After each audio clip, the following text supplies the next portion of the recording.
조선 최대 갑부 김갑순의 비밀.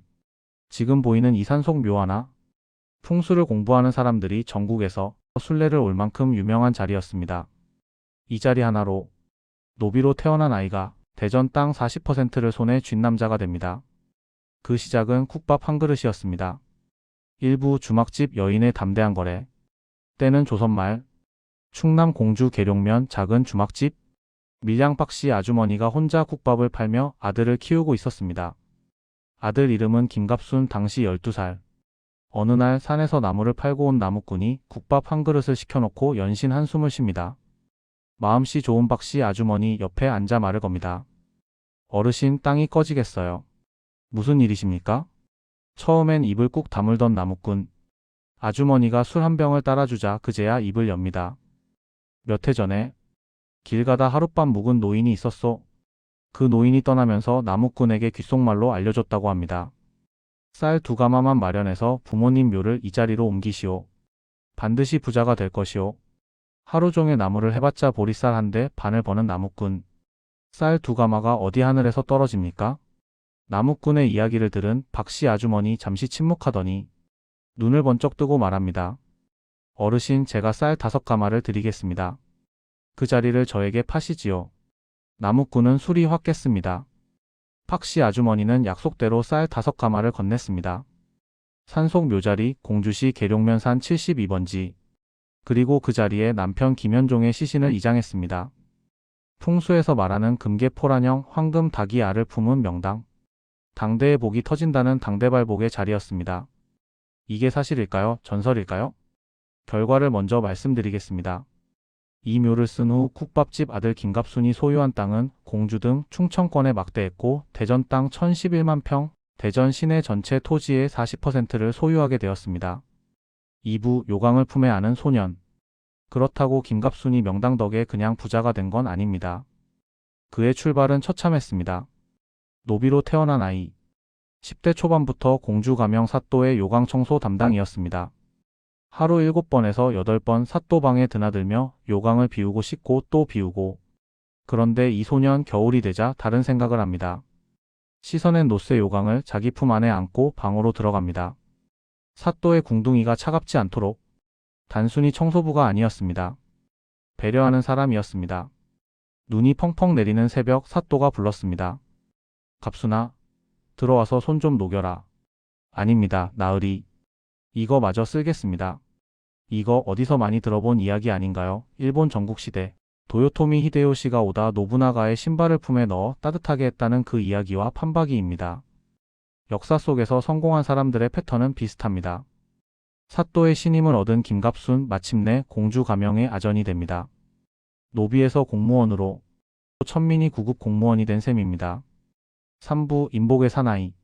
아전이 된 김갑순의 삶에 2번의 결정적 장면이 더 있습니다. 어느 날 김갑순이 노름꾼을 단속하러 투전판에 들이닥쳤습니다. 그 자리에 인질로 붙잡혀 있던 젊은 여인 한 명. 김갑순 그 여인을 구해주고 의남매를 맺습니다. 세월이 흘러 이 여인은 충청 감사의 소실이 됩니다. 그리고 감사에게 김갑순 이야기를 열심히 합니다. 의리 하나가 인생을 바꿨습니다. 어느 석양 무렵 가명 앞에 허름한 차림의 선비가 서 있었습니다.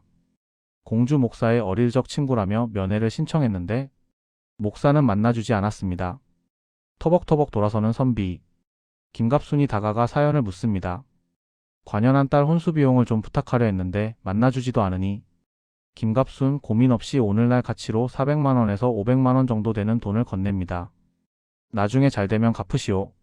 몇 년 후 서울에서 심부름꾼이 왔습니다. 호조 판서께서 공주의 김갑순을 무조건 모셔오라 하십니다. 서울 기와집 마당에서 마주친 얼굴 그 선비였습니다.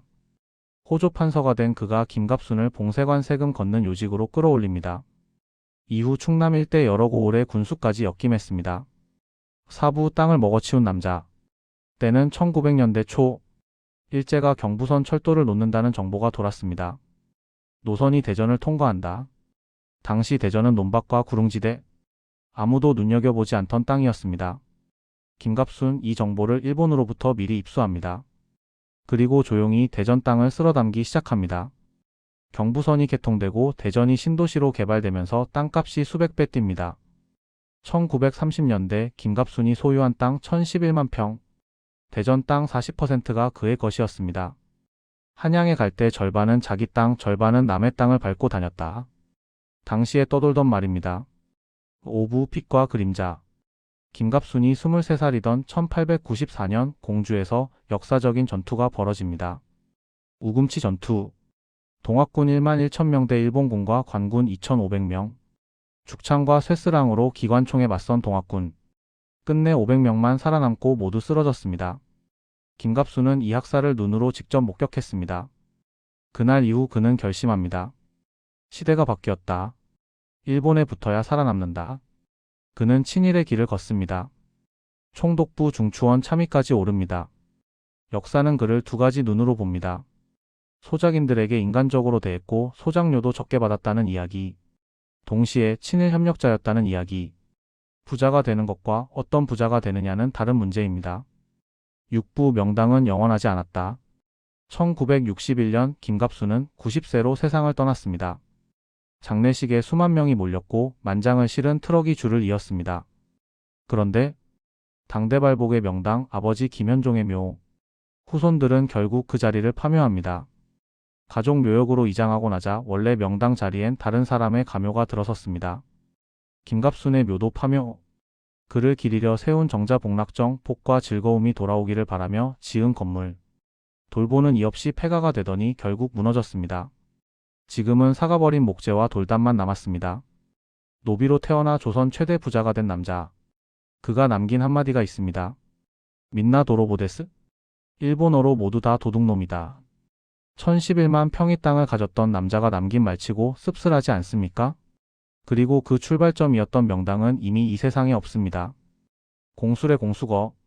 빈손으로 왔다가 빈손으로 갑니다. 하지만 그 어머니 밀양박 씨의 선택만은 기억에 남습니다. 국밥 한 그릇 앞에서 나무꾼의 한숨을 들어준 여인. 쌀 5가마로 아들의 운명을 바꾼 여인. 덕행이 으뜸입니다. 여러분은 명당의 힘이 정말 운명을 바꾼다고 생각하시나요? 다음에는 더 재미있는 풍수 이야기로 여러분을 찾아뵙겠습니다. 좋아요와 구독 꾹 눌러주세요. 오늘도 좋은 하루 되세요. 감사합니다.